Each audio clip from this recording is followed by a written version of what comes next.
Саханты басып қойдым. Мен өзімді таныштыра кетейін. Асема Қуаныч. Мен Чынара Маматилаева деген мұғалім болам.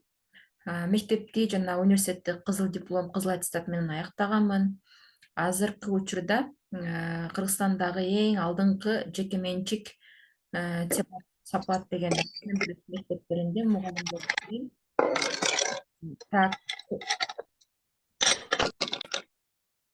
Адан кейін ошол эле лицейде мугалимдер арасындагы өткөрүлгөн конкурста биринчи орунду алган мугалиммин. Zoom'ду колдонуу эрежесин түшүндүрө кетейин эң алгач. Сабакка киргенибизде сөзсүз түрдө звуктарды өчүрүп коебуз. Адан кейін камераларды жандырабыз. Өзүңөрдү көрсөтпө. Мне не слышно дейби. Так.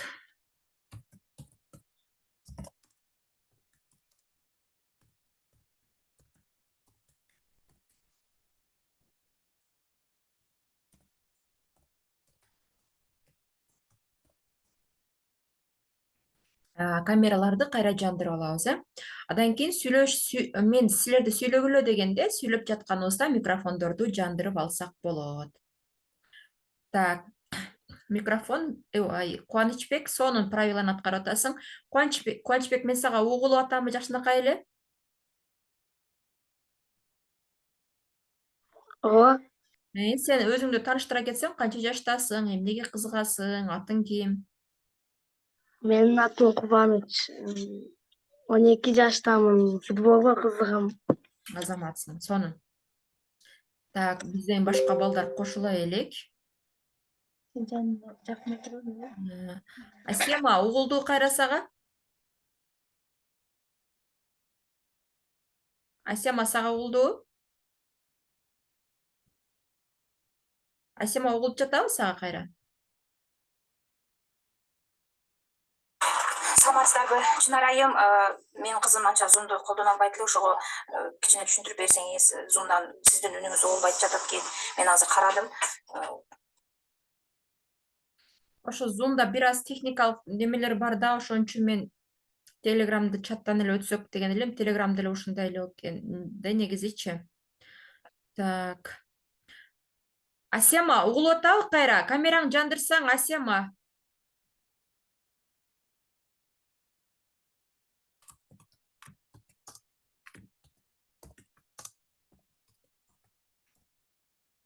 Асема, угулуп атабы? Сахабат Беккулова дейт. Сахабат. Микрофон жандырсаң, камераны жандырсаң, Сахабат. Сахабат. Сахабат чыгып кетти. Ариет. Ошо Сабахат деген мен апам. Саашпы, Сабахат деген менин Ариет. апам. Апаң телефондон кирип атасың, Жакшы. Ариет, камераңды жандырып, өзүңдү тааныштыра кетсең, биз сени көрөйлү.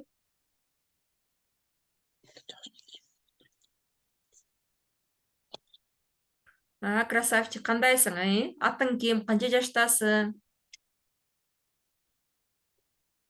Менин атым Ариет. Мен 11 жаштамын, 6-класста окуйм. Сонун. Молодец. Эмнеге кызыгасың? Математика. Молодец. Акылдуу турбайсыңбы? Сонун. Асема, сага угулуп калдыбы эми?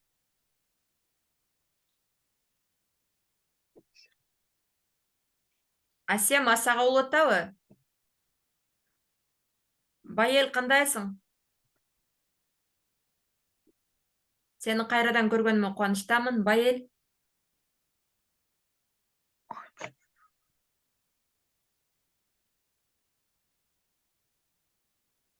Так, анда эмесе убакыттан алдырбай биз сабагыбызды баштай берелик, Калгандары сабактын записинен көрүп алышат эми. Так, бүгүнкү сабакта биз алгач эле мээ жөнүндө сүйлөшүүнү чечтикчи. Мээ, биздин мээбиз кандай иштейт, мээнин кереметтери, мээни башкаруу жөнүндө сүйлөшөбүз. Бул жөнүндө силер жакшы билсеңер керек, көз алдыңарча изденсеңер керек, интернеттен, башка жактардан көрсөңөр керек. Келгиле мен өзүмдүн маалыматымды бергенден мурда силерден сурап алайынчы. Мээ жөнүндө эмне билесиңер? Анткени азыркы окуучуларга бир нерсе үйрөтүүдөн дагы кээде мындай ойлонуп каласың да. Анткени азыр силер Z муундар дейбизби, интернет балдары дейбизби, силер аябаганда мугалимдерге караганда дагы көп нерсени билесиңер. Мугалимдер биз өзүбүздүн предметибизди эле жакшы билишибиз мүмкүн. Силер интернет аркылуу ар тараптуу изденип жүрөсүңөр да. Так, кайсыны басыш керек дейт. Ушундай болот да ананчы. Так.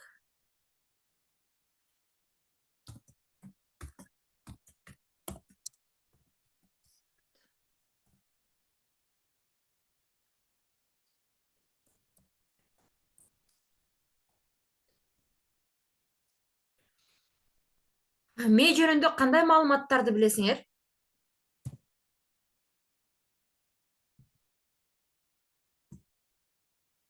Байел, Ариет, Кубаныч. Эмне жөнүндө эмне билесиңер?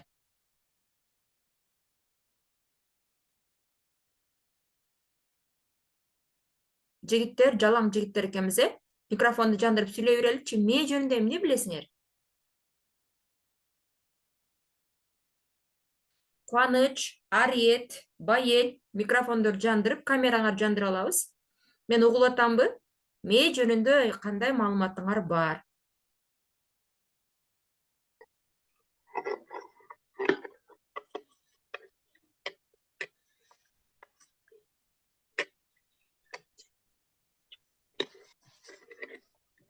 Хорошо, бир суроо. Анда логикалык суроо берейин, Эмне үчүн биздин мээбиз башыбызда жайгашкан? Башта. Биздин мээ эмне үчүн курсагыбызда, же болбосо попабызда, жамбашыбызда, же бутубузда жайгашкан эмес? Кандай деп ойлойсуңар?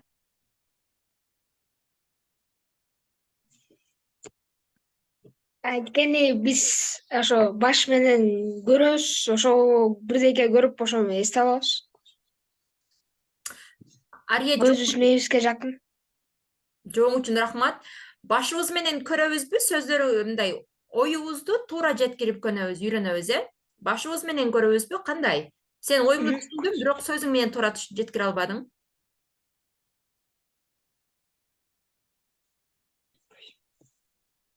Ариет.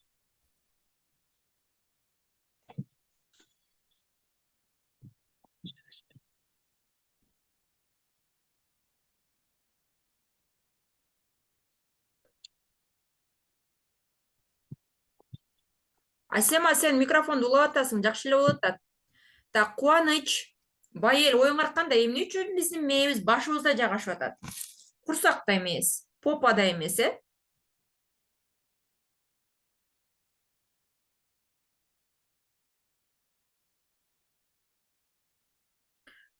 Ариеттин жообу бир аз туура болуп кетти.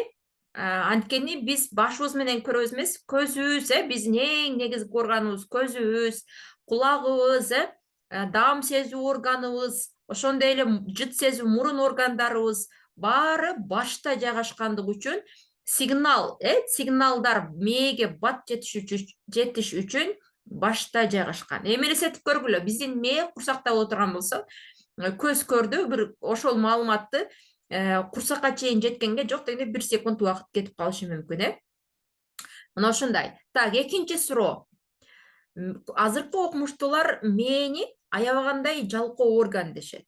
Адам өзү мындай бир ишти жасаганда, жалкоо мындай китеп окуганда же сабак окуганда же бир ишти жасаганда адам өзү жалкоолонбойт экен.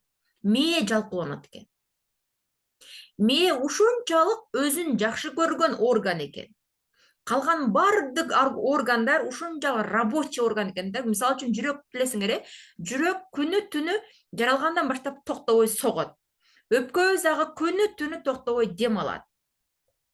Ашказан болобу бардык органдарыбыз тынымсыз иштейт. Ал эми мээ жалкоолонуп, кадимкидей иштебеген учурлар бар экен. Биз кайсы учурда мээ иштебейт? Биз кино көрүп аткан учурда мээ иштебейт экен, игра ойноп аткан учурда мээ иштебейт. Мен угултамбы? Мен интернетим слабый деп сигнал келди.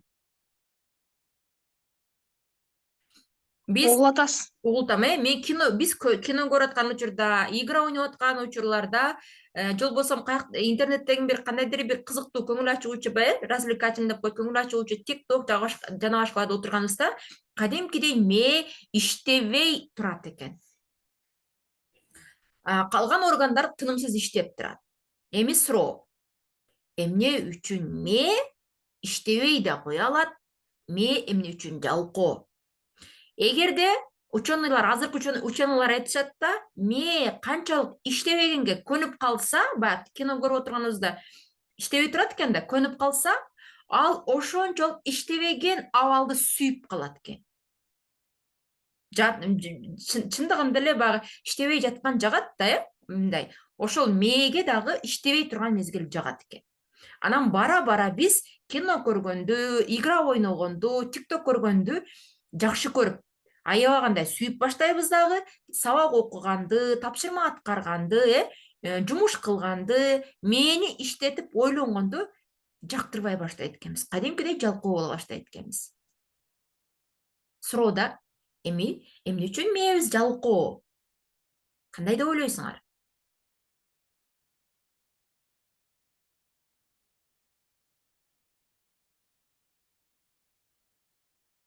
Жооп барбы жигиттер? Асема, микрофонуң жандыбы? Жаныптыр, Ариет? Көп окугандан Көп окуганда мээбиз жалкоо болуп кетеби ошондо? Эжеке бандай телефон гаджет карайбыз го. Аха. Ошого көмүп калат, анан биз китеп окуганда окуубуз келбей жалкоонот, мээ бизди башкарып калат да. Сонун, молодецсиң Байыл. Ошо эмне үчүн ошондой болот? Эмне үчүн биз ошол баягы кино көргөндө мээ иштебей турат да, ошол состояние, ошол акыбал мээге жагат. Китеп окуган, тапшырма аткаргандагы состояние мээ иштейт да, ал акыбал жакпайт. Эмне үчүн мээге ошондой болуп калат? Мээ эмне үчүн супер жалкоо орган, башка органдарга караганда?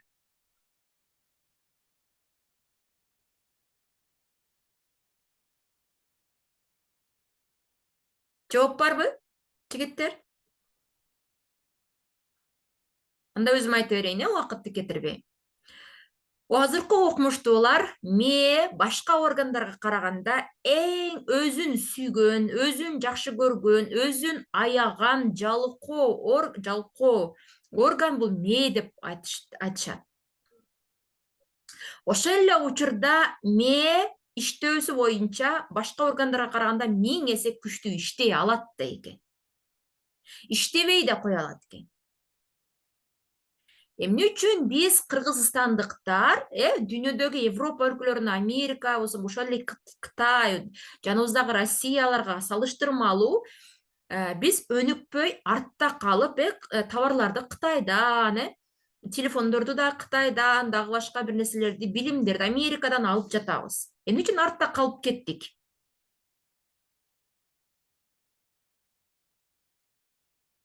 Кандай деп ойлойсуңар?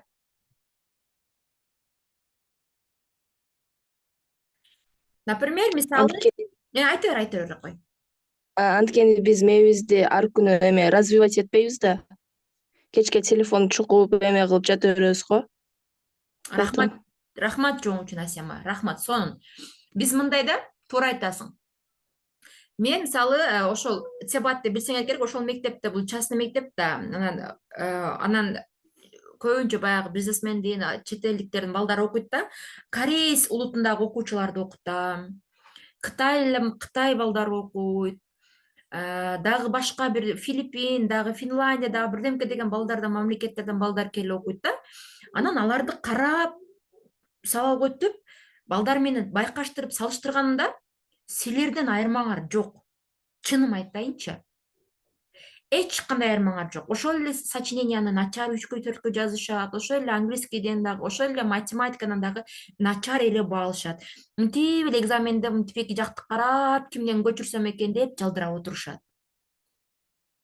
Анан мен мындай жыйынтык келдим. Көрсө, биз кыргыздар, биздин мээбиз дагы башка дүнү планета боюнча башка адамдардан эч кандай айырмабыз жок. Болгону биздин кыргыздарда менталитет бар да.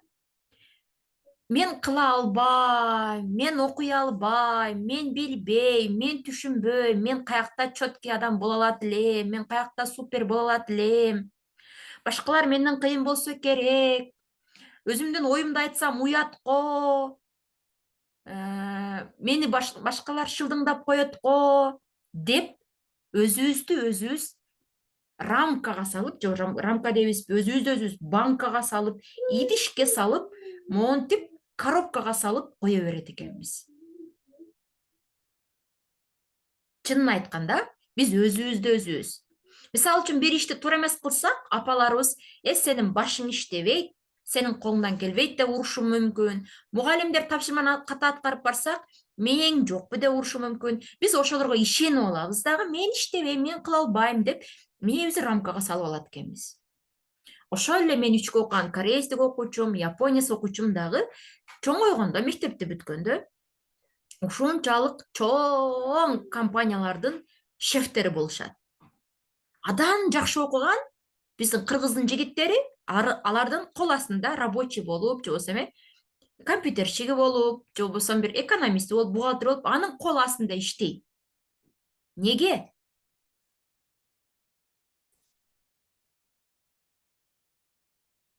Мен азыр айтып өттүм, биз мээбизди өзүбүз эле блокировкага салып, өзүбүз эле замокко салып, өзүбүз эле жаап коет экенбиз. Бул состояние мээге жагат экен. Ооба, мен иштей албайм. Туура айтасың дейт. Мээ биздин кызматчыбыз катары, биз адам шефпиз да. Биздин мээ, ооба, сенин колуңдан келбейт. Ооба, мен иштебеймин. Ооба, сен кыла албайсың. Ооба, мен кыла албаймын деп далилдей берет. Доказательстволорду таап бере берет дагы, иштебей тура берет. Качан гана биз мээге ударма удар команда бергенде, мээ иштеп баштайт. Мен кыла аламын. Мен иштей аламын. Мен билемин. Менин колумдан келет. Мен аракет кылсам дегенде гана. Бирок кээ бирибиз аябай тез результатка жеткенди каалайбыз да. Тез результатка сразу болуп кетсе, мен иштей аламын деп айтабыз дагы, математика чыгара албай калышыбыз мүмкүн. Анан чыгара албайт экен. Мен окуй аламын, же болбосо англисче, орусча үйрөнө аламын дейбиз дагы. Словарды жаттасак, кыйналабыз. Анан колуман келбейт экен деп таштап коебуз. Андай эмес. Аябай узак мөөнөттөр, узак процесстер керек. Мисалы үчүн, бөбөк басыш үчүн миллион жолу жыгылат, миллион жолу жыгылат, адан кийин басканды үйрөнөт. Ошол эле Томас Эдисон бар го, лампочканы ойлоп тапкан. Томас Эдисон дагы 1000 жолу эксперимент кылган экен. Бардыгында эксперименти чатак болгон, баягы туура эмес болгон. Чоң ишканасында, лабораториясында эксперимент кылган. Бардык ишчилери иштен кетип, аларга акча төлөй албай калып, бардыгы кетип, эч кимеси калбай калат экен. Бир гана кароолчусу калат, ал күтүп турат экен. Томас Эдисон жакшынакай болуп шашпай эле ишке келатканда, сенин бардык ишчиң кетти иштен. Мен дагы сени азыр сен келгенде сага ишиңди таштап коюп кетемин. Болбогон нерсени кыла бергейчи дегенде, 1000 жолу кылдың болбойт дегенде, азыр 1001 жолу кылып көрөйүнчү деп айткан экен. 1001 жолусунда лампочка жанып кеткен. Көрдүңөрбү? Демек, мээ менен иштөө сразу болуп кетпейт. Бир гана сен өзүңө өзүң ишенишиң керек. Менин колумдан келет деп. Кудай бардык адамдын ырыскысын берем деп убада берген. Демек, Кудай ырыскысын берем деп убада берген болсо, анда биз эмне үчүн мээбизге ишенбешибиз керек? Кудай ырыскыңды берем деп бизге мээ берип койду. Ушуну иштетишибиз керек. Биз кыргызстандыктар мээм иштебейт деген үчүн башка өлкөлөр бизден озуп кетти. Ошол эле Япондун окуучусу баласы, ошол эле Кытайдын баласы, ошол эле американисттин баласы экиге эле окуйт. Просто алар мен кыла аламын, мен ушундай результатка жете аламын деп ишенишет өзүнө. Мээсине команда бере алышат. Так, мен айткан маалымат силерге Түшүнүктүү эле болдубу? Суроолор жокпу? Түшүнүктүү болду десеңер чатка плюс жаза кеткиле.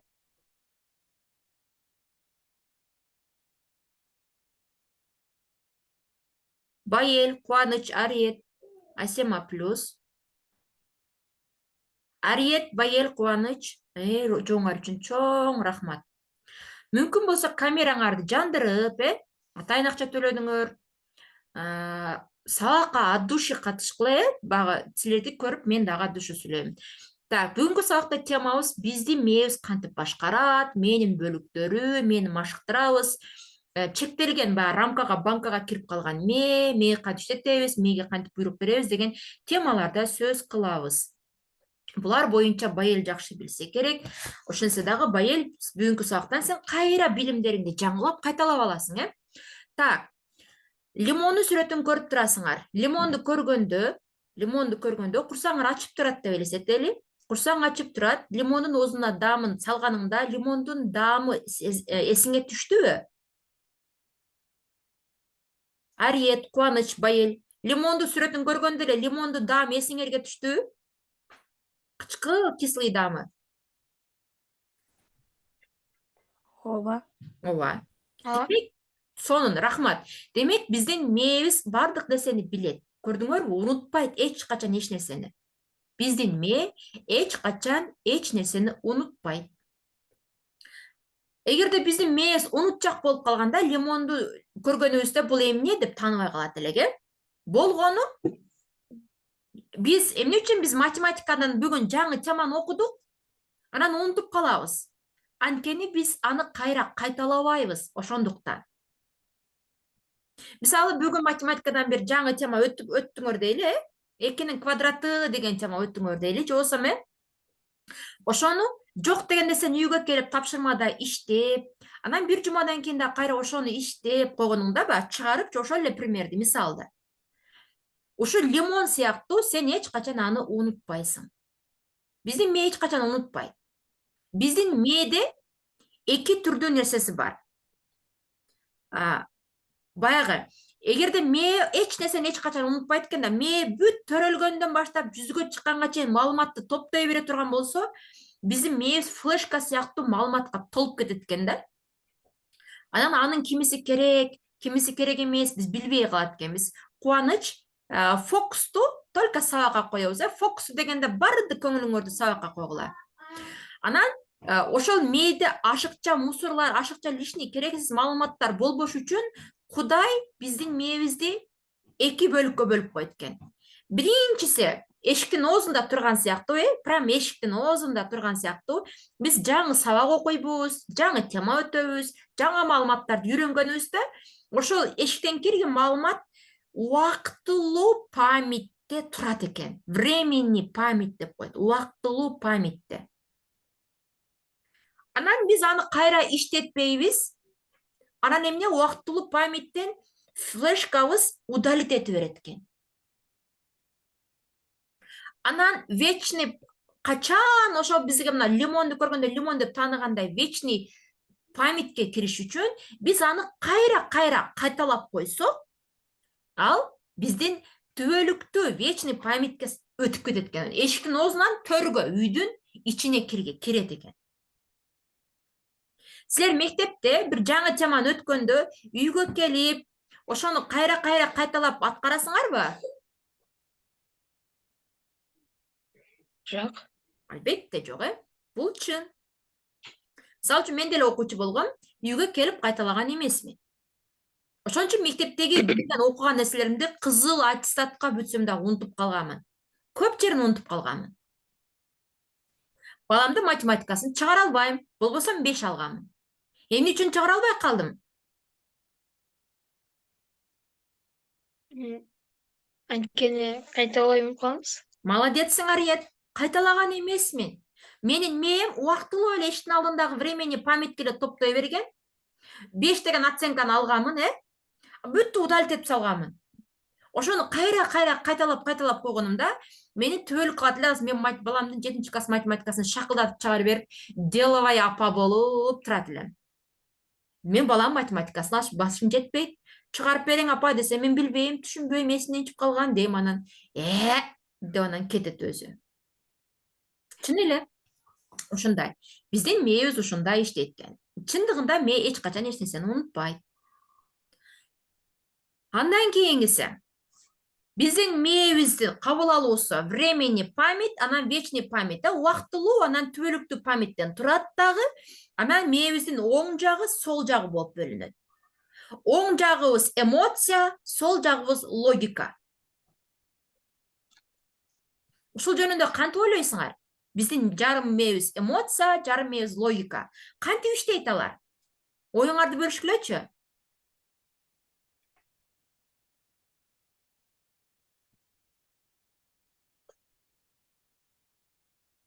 Байел, сен билсең керек, Асема, Кубаныч, силер аябай интернеттен көп маалыматтарды аласыңар, билесиңер. Оюңарды айтып көргүлө. Биз аз эле адамдарбыз, тартынбай эле бөлүшө бергиле оюңарды. Эмоция бул баанда сүйүнөбүз, таарынабыз, ыйлаганда ошондой эмоция болот да адамда, бетинде болот. Логика болсо ойлонгондо. Молодец. Молодец. Байел, молодец. Байел, сен өзүңдү бир көрсөтүп койчу, мен сен бир эстеп алайынчы, атыңды эле эстеп турам.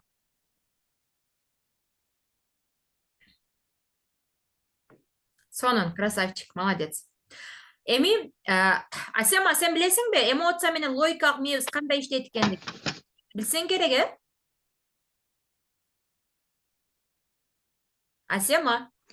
Эми логика ойлонгондо, эмоциябызды көрсөткөнүбүздө да, сүйүнгөнүбүздү, ыйлаганды ошолор. Рахмат, сонун. Эмне үчүн Асема биз ачууланганыбызда өзүбүздү жоготуп коебуз баягындай. Акылыбыздан кетип калабыз баягы. Баягы мисалы үчүн элестетип көрөлү, базарда эки адам мурушуп атат дейли. Деп жиндиленип баягы. Кийин өзүң көрсө уялышы мүмкүнчү. Монтип жинди болуп истерика болуп алат. Анан эмне үчүн мас адам, аябай бая мас болгон киши дагы туура эмес аракеттерди кылып, кийимдери жыртылып калса, чаң болуп калса да, чечилип калса дагы жүрө беретчи. Эмне үчүн ушундай болуп калат? Эмоцияга берилип кетет да, ошентип. Азаматсың. Аябай акылдуу кыз экенсиң. Азаматсың, туп-туура. Демек, биздин эмоция ашыкча 100% иштеп калганда логика жабылып калат экен. Пусть ал аябай катуу сүйүнөбүзбү, ха деп сүйүнөбүзбү, ошол эле учурда катуу ойлойбузбу, деп, ошол эле учурда катуу ачууланабызбы, деп, эмоция 100% иштеп баштаганда, же болбосо эмоция күчтүү иштеп баштаганда логика жабылып калат. Ошондуктан баягы ачуу душман акылдоос деп айтылат, Динибизде дагы катуу сүйүнбө деген да сөздөр бар, Кудайга шүгүр кыл деген сөздөр бар. Көрдүңөрбү? Экөө көрсө окумуштуулар эмоция менен логика бири-бирине параллель. Мындай эмес, параллель иштей берет экен, бири-бириге байланышпай эле. Мындай болбойт экен. Мисалы, адам катуу ыйлаганда неме болгондой логика жабылып калат. Ошондуктан силер баягы экзамен тапшырып атканыңарда, мектепте доскага чыгып жооп берип атканыңарда, тапшырма сурап атканда, эгерде мугалимден коркуп кетсеңер, чочуп кетсеңер, уялсаңар, тартынсаңар, кысылсаңар, корксоңор, волноваться этсеңер, толкундансаңар, билген нерсеңерди унутуп каласыңар. Себеби эмне? Логика жабылып калат. Эмоция иштеп кетти да. Эмоция иштеп кеткен, логика жабылып калат. Ошондуктан биринчи спокойствие этип, өзүбүздү тынчтандырып алганда логика ачылат. Анан биз билгендерибизди жооп беребиз. Так, убакыт өтүп баратат экен, Так.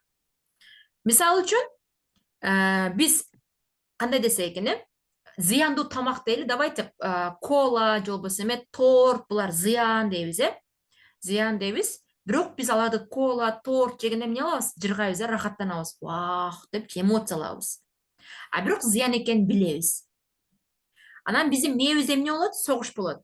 Жебей эле коеюнчу, ичпей эле коеюнчу, зыян дейт.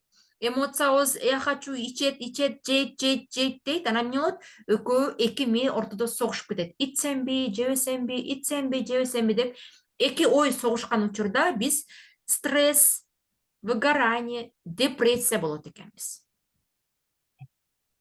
Билесиңер, стресс, выгорание, депрессия деген эмне экен деген? Билесиңерби? Билсеңер чатка плюс жаза кеткиле, же билбесеңер Ооба. жаза кеткиле. Ооба. Стресс, депрессия, выгорание дегендер эмне?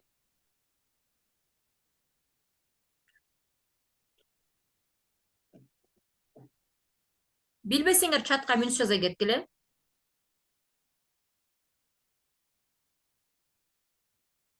Жакшы. Кубаныч минус кетти. Стресс, депрессия, выгорание деген булар, Кубаныч, аябай кайгыруу, кыжаатка батуу.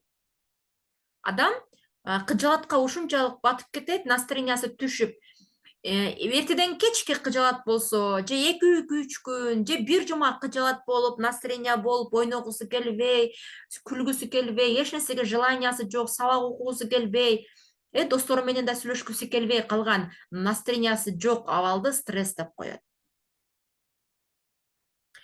Анда муну менин эмоция менен логика бөлүгү бири-бирине параллель иштей тургандыгы жөнүндө мультфильм, муну бая эле көрсө керек.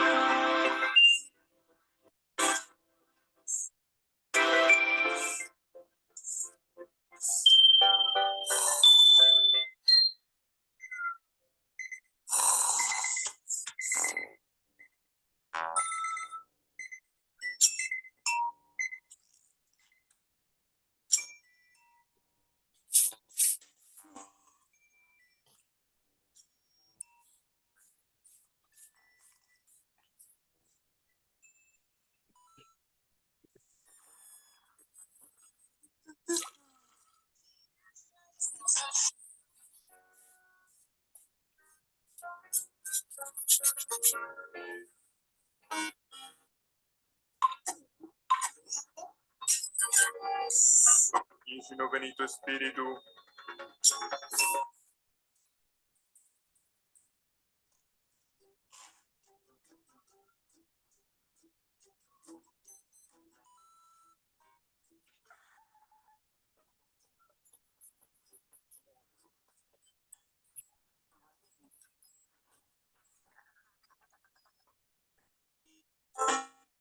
Yum yum. Infino benito spiritu.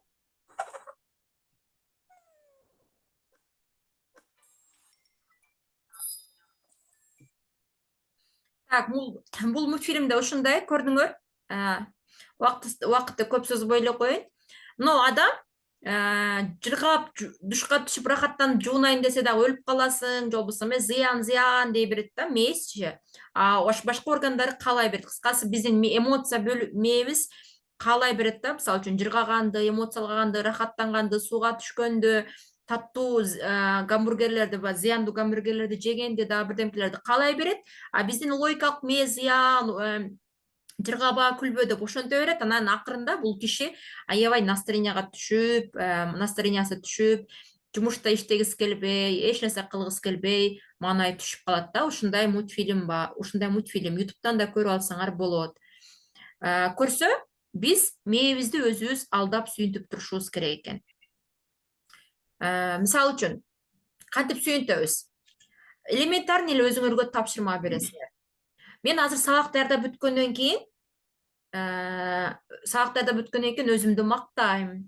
Мен азыр тапшырма аткарып бүткөндөн кийин, бир мороженое сатып алып жейм, же болбосо апаңар бир шоколад бере турган болсо, бул шоколадты сабак аткарып бүткөндөн кийин жейин, өзүмдү сыйлап, деп өзүңөргө ошондой шарттарды кое баштаганда мээңер иштеп баштайт. Биздин мээ кадимки кичинекей балага окшош. Кичинекей кудум эле балага окшош.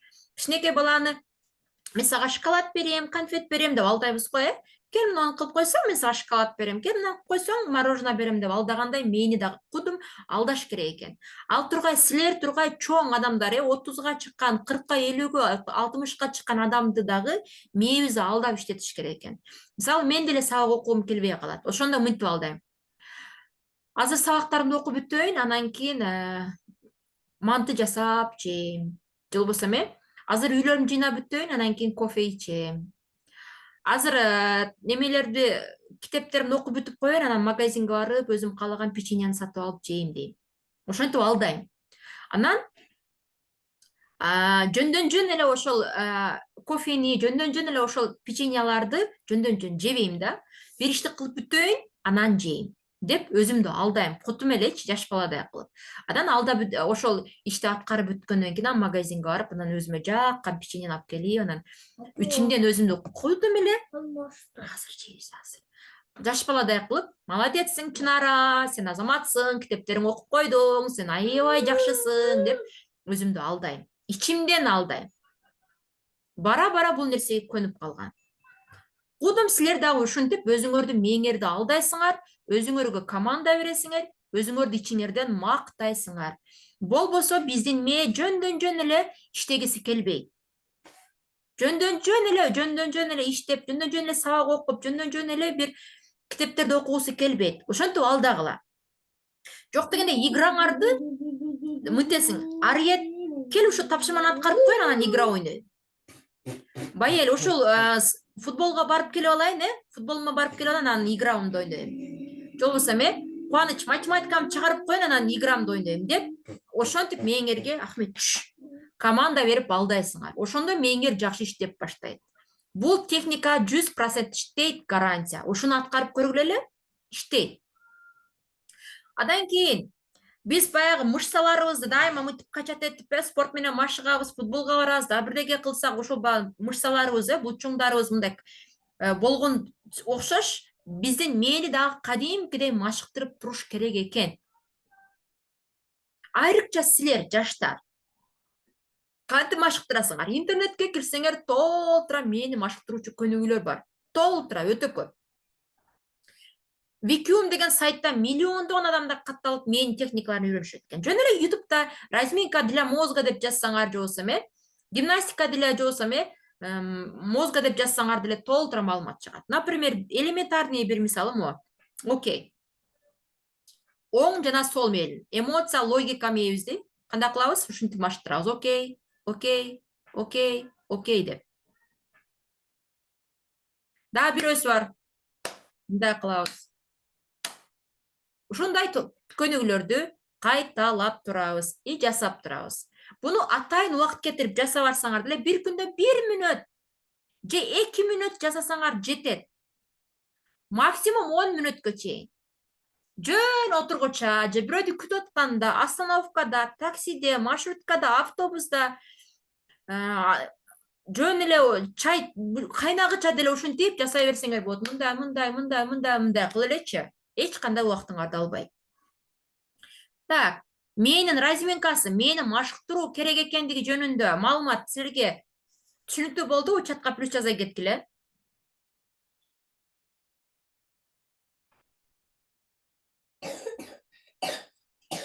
Мээнин разминкасы эмнеге пайдалуу дегенде, биздин мээбиз бат-бат иштегенге жардам берет экен. Ойлонуп калабыз го, мисалы үчүн, мээ эмне үчүн мындай десеңер, ойлонуп калып, неге деп акырын жай ойлонбостон, решительный, чечкиндүү, бат-бат ойлонуп, табышмактарды, логикаларды бат-бат чыгарып, бат-бат эстеп, памятти бекемдеп, тез, вот так, мындай кылам деген жөндөмгө ээ болууну кааласаңар, ушундай мээңерди машыктырышыңар керек.